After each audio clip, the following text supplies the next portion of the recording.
Welcome back to the 7th game of the World Series, a term that by itself has a magical ring. Last night, Dane Orge, age 35, tears streaming down his cheeks, said after his game-winning hit, "This is what you dream about as a little boy." Tonight you can bump it up a notch, because how many kids in this country in the last 80 years have gone to bed at night dreaming of being the hero in the 7th game of a World Series? This is the 29th time a 7th game has been played. Somebody will live that to reality tonight. Let me turn to Jim Palmer, and let's talk about a tremendous pitching matchup. Well, it certainly is. You talked about the 162-game schedule going through the playoffs. If you're Dick Hauser or you're Whitey Herzog, of all your staff, what pitchers do you want to pitch tonight? You want Saberhagen and Tudor out on the mound. There's quite a lot of contrast between the two of them. Tudor's left-handed, Saberhagen's right-handed. One has a very stoic personality. That's John Tudor. The other guy has been mugging it up in the dugout throughout the World Series. John Tudor's 31, Saberhagen's 21. But I think there are also a lot of similarities. Number one, they're tremendous poised pitchers. They have command of all their pitches. They have great control, and I think that's the key tonight. I think if you see them crack, you will see it's because they don't throw strikes. Another thing that comes to mind is Saberhagen, after the team trailed 3-1, all he wants to do is really get another chance to go out on the mound. Tudor's been sitting really in the dugout since they had the 3-1 lead, saying, I really don't want to win. We want to win tomorrow night, and I can just go home. I pitch more innings than I ever have. So tonight it ought to be an interesting matchup. I think they'll both pitch well. The key is somebody else on either the Cardinals or the Kansas City will have a big night, and it will really make the pitching secondary. All right, so that's the matchup tonight. And as I turn now to Tim McCarver, before we get started on this game, how about a post-mortem on last night's sensational game? Well, that's one of the big reasons that I think the Kansas City Royals have a slight edge tonight.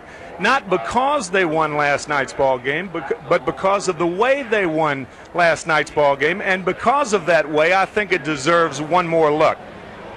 Todd Worrell, the third Cardinal pitcher, pitching to George Orta, who taps one right side. Worrell covering. Jack Clark tosses to Worrell.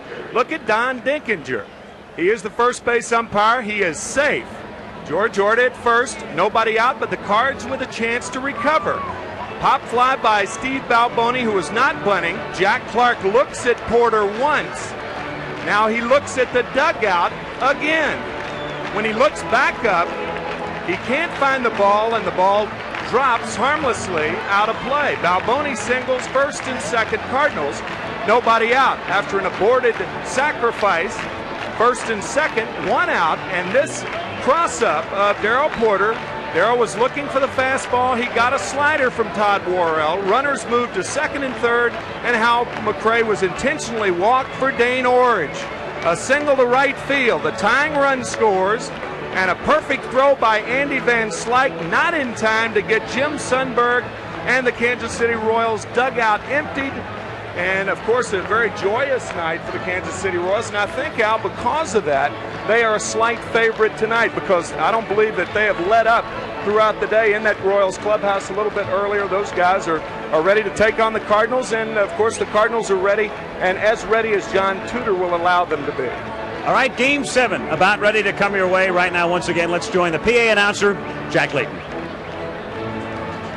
Ladies and gentlemen, we direct your attention to the Royals dugout area, where tonight's ceremonial first pitch will be thrown out by Joe McGuff, sports editor of the Kansas City Star and one of the nation's most distinguished writers. He has covered the top sporting events all over the world during his 36-year career. His coverage of Major League Baseball started back in 1955 with the Kansas City A's through the Royals' reign in the 1985 World Series. This past summer, he received the prestigious J.G. Taylor Spink Award, and his plaque nests permanently in the writer's wing of the Baseball Hall of Fame in Cooperstown, New York. He is accompanied tonight by his wife, Kay. Whenever you're ready, Joe, fire away. Congratulations, Joe. Kansas City is proud of you. Settle in. Here we go. Game 7 of the 1985 World Series. Dick Hauser comes out. So does Whitey Herzog. Remember the other night when Herzog was talking out of the corner of his mouth? He was upset with the calls he was getting when Andujar was pitching. And Herzog, who was very critical and very outspoken, is remaining mild, but just maybe getting his point across here. Don Dinkinger was the home plate umpire when John Tudor faced the Royals in Game 1, and coincidentally, it was Dinkinger at first base last night, and he made the safe call, as we said in our pregame comments, as you saw in that little film clip, and it's Dinkinger back behind the plate tonight. Not often does an umpire get a hand, but there was a small smattering of applause when Dinkinger's name was just announced. Cardinal lineup tonight. Like last night, they go with Ozzie Smith in the leadoff spot, and Willie McGee, who had batted #1 for the first 5 games, is second. Tommy Herr is third, still looking for his first RBI in the World Series. Then Clark, the cleanup batter. Andy Van Slyke batting 5th.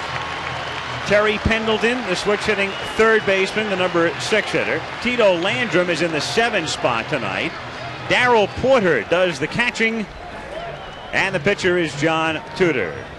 Take a look now defensively at the Royals. Steve Balboni, the first baseman, and Frank White, who made a nice little play last night on that ball hit by McGee up the middle, and that choked off what would have been a Cardinal rally in the 8th inning. They settled for 1.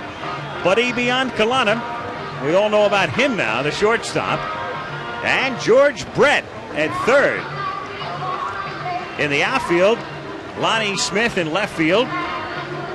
And along with Willie Wilson in center, those two play every day. And the right field situation, the platoon with Darryl Motley getting the start tonight against the left-hander Tudor. Jim Sundberg, the kind of guy who it takes an entire 2-week period like this to really appreciate, is the catcher. And on the mound is the cool and composed one. And it's a cliche to say that, but how else do you describe Brett Saberhagen? Other than very talented. What impressed me in Game 3, 9 innings, 6 hits, 1 run, 1 walk, which is very impressive. And he's not a strikeout pitcher, even though in September he did have games with 10 and 12 strikeouts. Features a fastball, a changeup, and a curveball. But what impressed me about the third game was he didn't have his changeup working earlier in the game, which has been his best off-speed pitch. Kind of put in his back pocket till late in the ball game, went with his curveball, and all of a sudden 2 strikeouts in the 8th inning with his changeup. So he's a type of pitcher that seems to be able to establish what his best pitch is early, which usually allows him to stay in the game a lot longer. Ozzie Smith, the MVP of the League Championship Series, but 1 for 19 in the World Series. The switch-hitting shortstop to lead things off. So on a cool and somewhat breezy evening, here we go, Game 7. A strike. Smith, McGee, and Herr. Ozzie still making contact despite the 1 for 19. He has not struck out in the series. 0-2.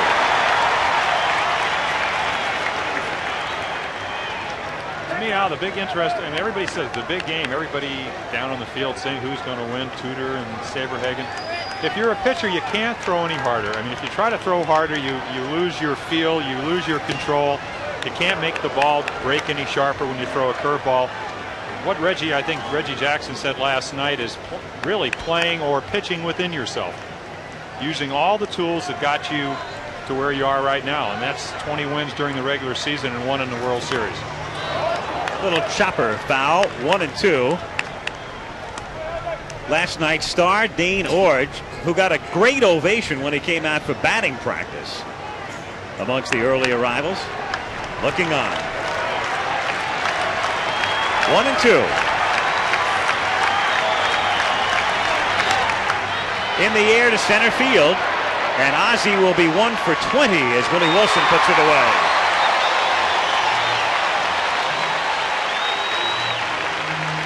Now Willie McGee, the league batting champion. McGee last night was 0 for 4. He had a chance in the 8th inning with a score of 1-0 St. Louis. He came up with the bases loaded and hit that ground ball up the middle, and Frank White was able to turn it into a force. Like Smith, a switch hitter. 1-0. Jim, you said to act natural and to stay within yourself. Don't you find it very difficult in this situation to do that? Oh, most definitely. One of the worst things a pitcher can do is tense up. When you tense up, what it does is you just don't have the looseness with your wrist and your fingers. And when you do that, the ball straightens out. That's in the air to center field. Wilson broke the wrong way, comes racing in, and he does that time and time again with his speed. So again, Wilson having trouble reading it off the bat, but it hangs for him. 2 down. It's ball in on Willie McGee. There have not been a lot of balls hit hard off Kansas City pitching. As Al said, Wilson broke back and now in. Speed makes up for a lot of mistakes in the outfield. But my point about Brett Saberhagen and John Tudor, you're almost asked to act normal in an abnormal situation. Tommy Herr tries to drag his way on, and the count is 0-1. Well, what's really abnormal is that 3 years ago, Brett Saberhagen is in line at a high school graduation. 1982, a graduate from Cleveland High in Reseda, California. His last high school game he pitched was in Dodger Stadium.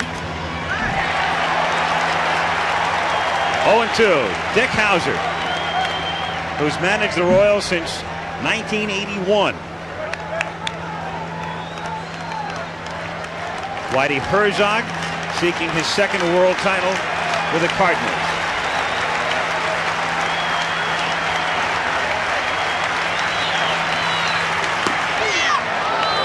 One and two. Herr, who drove in 110 runs during the regular season, has none in the World Series. Partially, or in good measure really, because Ozzie Smith has not been getting on at all in front of him. McGee has, but not Smith. 1-2 the count.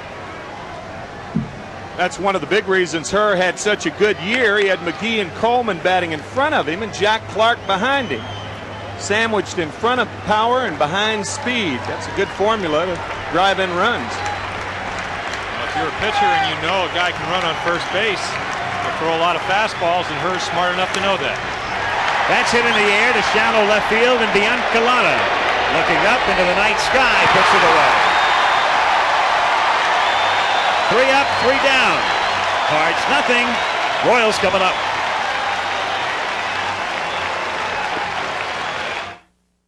Royals lineup tonight, as usual. Lonnie Smith is the leadoff man. Smith hitting .333 in the series, and then comes Willie Wilson, also having a good series. George Brett, who was stymied last night, went 0 for 4. Frank White, the cleanup hitter. Tonight they have Jim Sundberg, who scored the winning run last night, batting 5th. Steve Balboni hitting 6th. Darryl Motley batting 7th, the right fielder. Buddy Biancalana hitting .333 in the series as the shortstop, and there is Saberhagen, who set him down 1-2-3. And the Cardinals defensively, the outfield of Landrum, McGee, and Van Slyke in right. Pendleton, Smith, Herr, and Clark in the infield. Porter back of the plate. And John Tudor, who has been magnificent, Jim, with 3 days rest this season working. Well, he has in the regular season. He was 6-0 with an ERA of 0.69, which it's mind-boggling. He's just been magnificent. You can almost, and Tim, I know you alluded this the other night, you can watch Darryl Porter, who will be catching him, move in and out, and you can tell what kind of, not only stuff he has, but what kind of control. Saberhagen I look at as a power pitcher. Tudor is pretty much a control pitcher, an excellent changeup. You can almost know it's coming. He has such great arm action, you can't pick it up. And as you said, I'm not going to go into the whole description because I can't remember it. He's kind of like a surgeon with a scalpel. He'll really cut you up. Stays out of the middle of the plate, and when he does that, he's successful. A heart surgeon. Pitch outside to Lonnie Smith, 1-0. Yeah, the only problem is, as we said the other night, when he takes the heart out of a team, he doesn't replace it. And he's done that a few times since early June. 1-0 to Smith is fouled away. Since early June, John Tudor is 23-2. with both losses coming to the Dodgers and both to Fernando Valenzuela.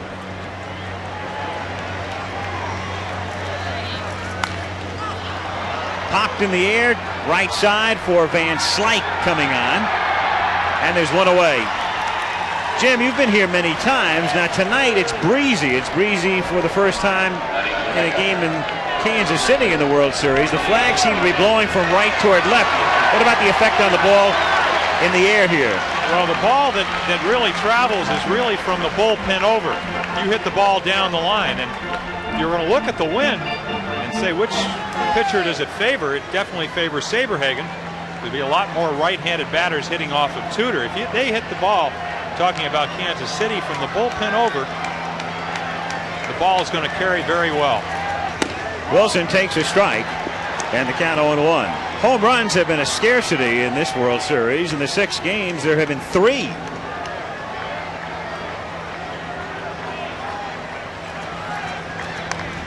And none in this ballpark.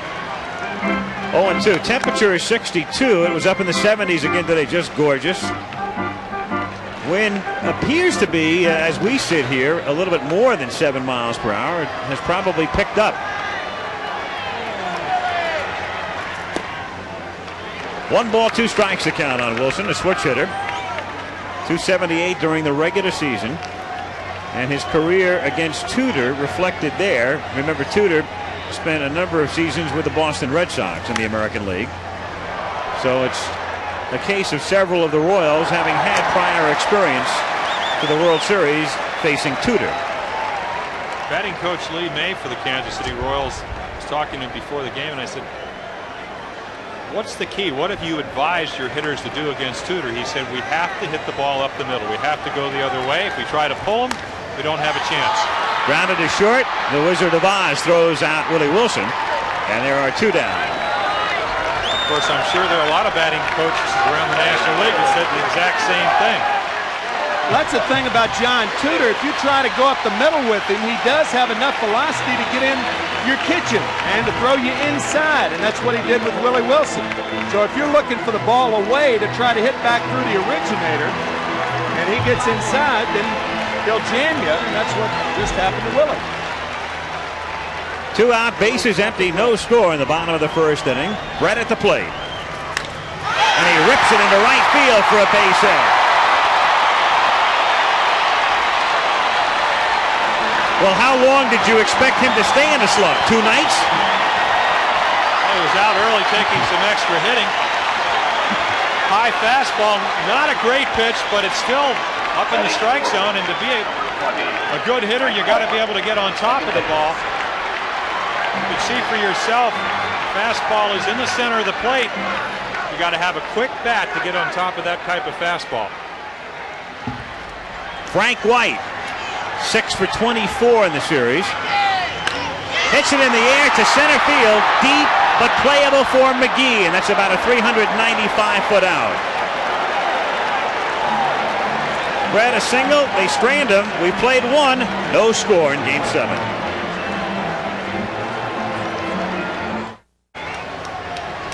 Second inning. Jack Clark to lead things off. No score. Brett Saberhagen working on the Cardinal cleanup hitter and starts him with a good curve for a strike. 1-1. And he doesn't like the call. He doesn't like that call because that ball's unhittable. Talk about a good curveball. Again, it's not where the catcher catches the ball. It's where it goes over the plate. A lot of times your curveball will look low, but when it went over the plate, it was a strike. 1-1 the count. Clark, Van Slyke, and Pendleton in the second inning.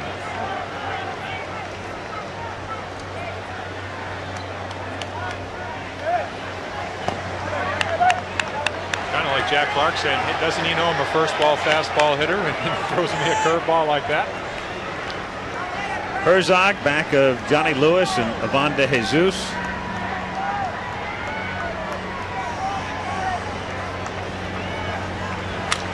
And that's hit into right field for a base hit. So Clark off the end of the bat the other way, and the Cardinals have their first hit. So the leadoff man gets aboard for St. Louis, and Andy Van Slyke will be the batter. I guess Jack Clark proving also that he's a 4th ball fastball hitter right here. A 2-1 fastball away, and he smokes it to right. I've never really been able to understand that first ball fastball dip. I mean, you really handcuff a catcher when you tell him don't never throw a first ball fastball hitter a fastball on the first pitch.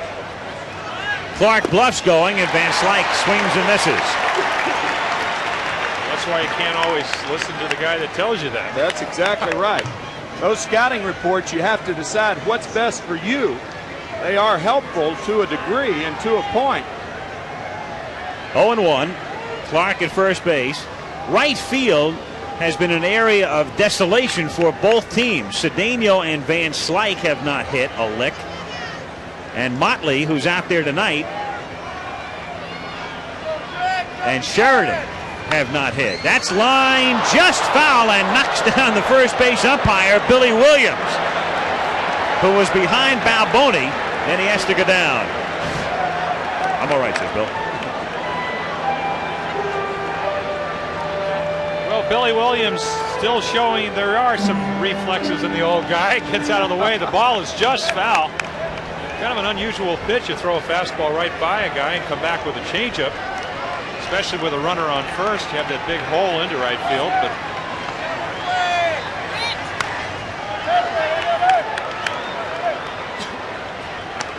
you can see on a ball hit back to Saberhagen that Buddy Biancalana's got to cover second base because Frank White is playing Van Slyke to pull. No way for White to ever get over there, so he has cut down that hole somewhat, but I agree with you, Jim. Off-speed pitchers are not good with a guy holding a runner close. 1-2.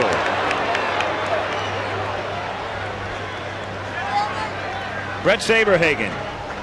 He or Ron Guidry will win the Cy Young. There's little doubt about that. And again, we might mention it one more time. Postseason play does not count. Van Slyke becomes Saberhagen's first strikeout victim. And he's 0 for 8 now in the series. well, he can be overpowering. We talked about the 10 and 12 strikeout games. He struck out 8 against the Cardinals in the third game. Good running fastball. It's just tough to catch up with that kind of pitch when it has that kind of movement at 92 miles per hour. Terry Pendleton, who made some sparkling defensive plays in the league championship series. And he's been solid and steady defensively in the World Series. And had the big hit in game 2. 0-1. We've talked really over the course of the first 6 games in this game that it's been a pitcher's World Series. Very few big innings. But it seems the Cardinals have been very poor at advancing runners. Perfect example there. Get the leadoff man on. No advancement of Clark to second base to put a little bit of pressure on Saberhagen. In the air to center field, and an easy play for Willie Wilson. And that's Willie's third putout. 2 down with Clark still at first base after the leadoff single, and Landrum is the batter. And you can now extend it to 54 innings in the World Series, and the Cardinals still have only that one multiple run inning, the 9th in game 2. And this is the team that led the National League in hitting this season. Led the National League in runs scored. Many offensive categories. Stolen bases. Of course, Vince Coleman with 110 of them has been inactive. And Landrum, the man who has replaced him with that great LCS, and then off to a great start in the World Series, and has been silent the last couple of nights and has something in his eye. And that's something that might be relatively commonplace tonight. I don't know if Tito wears contacts or not, but with the breeze blowing as it is, that lends itself to a little bit of dust, debris flying around, and it's prone to happen on a night like tonight. It'll be interesting to me. We talked earlier in the World Series that they were basically pitching Landrum away, and all his hits were away. They've stayed inside. Popped up. Brett calling for it, and Clark leads off with a single, and that's that. No score in the 1.5. Bottom of the second. Here is a John Tudor mini self-analysis. I'm really a pretty mellow person. I don't get overly excited when I'm pitching, with the exception of from within. So I don't show my emotions on the mound. And for me to go out there and just take it as another ball game has been a lot easier for me, I think, because I'm that way. And that's what I have to try and do, because, if, like I said, if I went out there thinking this is it, then I might panic and just go to trying to do things that I'm not capable of doing. Can't imagine Tudor panicking after what we've seen over the last 4 months as he starts Sundberg with a strike, 0-1. Well, you know, that's the first thing that I ever learned in spring training, going all the way back to 1964 in Thomasville, Georgia. Do not wear your emotions on your shirt sleeve. Do not let the opposition know what you're feeling. And it's a lot easier said than done. Let me believe. I mean, give up the home run, and Sundberg hits a fly ball to center field, and that's been a busy area tonight. And that's the second put out for McGee. His counterpart Wilson has a trio, one away. Now Balboni, and the crowd exhorting Balboni. Steve thought of as having a terrible postseason, but still he averaged 286. He has 6 hits. The problem is all singles. But last night, a big single after Clark couldn't handle his foul pop. And he drills it to left, but it's hooking. And foul. Well foul. And back out of play. And the wind helping to push it even further back than it might have gone on another night. No balls and 1 strike to count.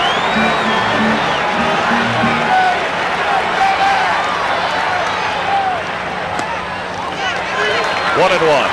36 homers and 88 RBIs during the regular season for this man.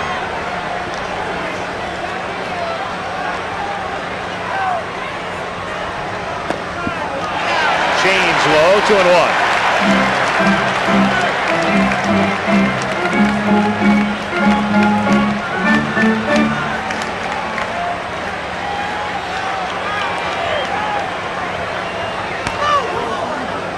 2-2 the count. That's one of the few times Tudor will give in to a hitter. He gave in to him with the hard fastball then, and he wanted to keep that ball away, but he got it right down the middle of the plate, and that ball was certainly hittable for Balboni.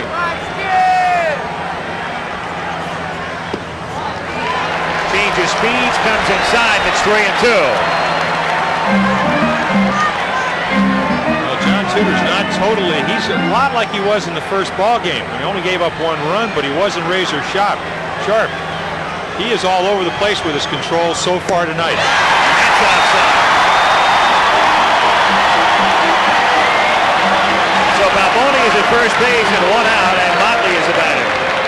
I think you said razor sharp because that's the way Tudor would say it with his accent. In a stoic manner. Because he's from New England. That's correct. Hey, I know a lot of animated people from New England. Most of them used to boo me when I pitched in Fenway. And sometimes cheer. Especially when I gave up those long home runs. Motley is the batter. 1-0 the count on Darrell. Buddy Biancalana on deck.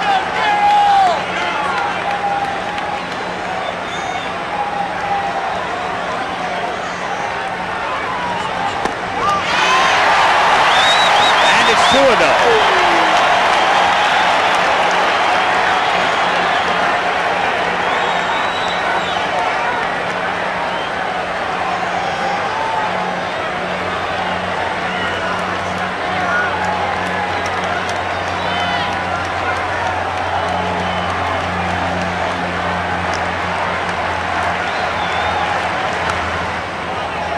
Two and 1 to count. Last night we mentioned Herzog had said, as you see Balboni at first base, that Andujar was a long man, and he might have brought Daly in last night if he was needed early, and he wasn't the way Cox was going. Tonight, Campbell would be the likely long man, and the count goes to 3-1. He'd only start an inning, he says, with Andujar. He wouldn't bring him out of the pen, and the only time he would use Daly early would be in a situation where he couldn't afford to have the game broken open. But you really don't think about long men too much when you've got Tudor as your starter.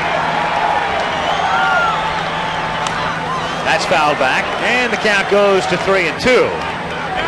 Dick Hauser's been very conservative in sending his runners in situations like this. Well, we have now been wrong about 93% of the time. I say he is not going. What do you say? Oh, I think you send him, and the reason you send him is to stay out of a double play. The fact that Balboni can't run has nothing to do with it. He is going, just barely, though, on one of the worst breaks of all time, and it's fouled away. Balboni was going, but he was going about a second and a half after that pitch was fouled back. Well, it's not the runner's responsibility to make contact. It's the hitter's responsibility to put the ball in play, or if it's not a good pitch, to take it. So you got to make sure the pitcher pitches, and with that in mind, you can break. It's almost like a squeeze play, breaking late from first base, as opposed to a squeeze when you break late from third. 3-2, and they throw over there. Balboni with about a two-step lead. What Clark is doing, as you can see, is playing just behind the bag, keeping Balboni as close as possible and then moving back as Tudor comes to the plate. And Motley drills it to deep left field, but hooking again, and that one is foul. And that one almost went over the top of the foul pole. That was so high.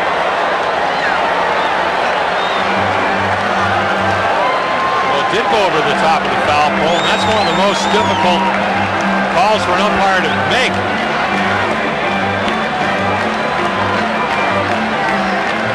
It's this ball about as well as you can hit a ball. Looks like Carlton Fisk Jr. Not the end result, though. He was in his home run shuffle then, wasn't he? There was no doubt about it. Just watch those. 3-2. The foul poles here, as Motley goes back, the foul poles are not that high, and he wants to do bad, as you can see, and that one literally went over the top of the foul pole, or the top of the plane of the foul pole. How can you hit a ball that far and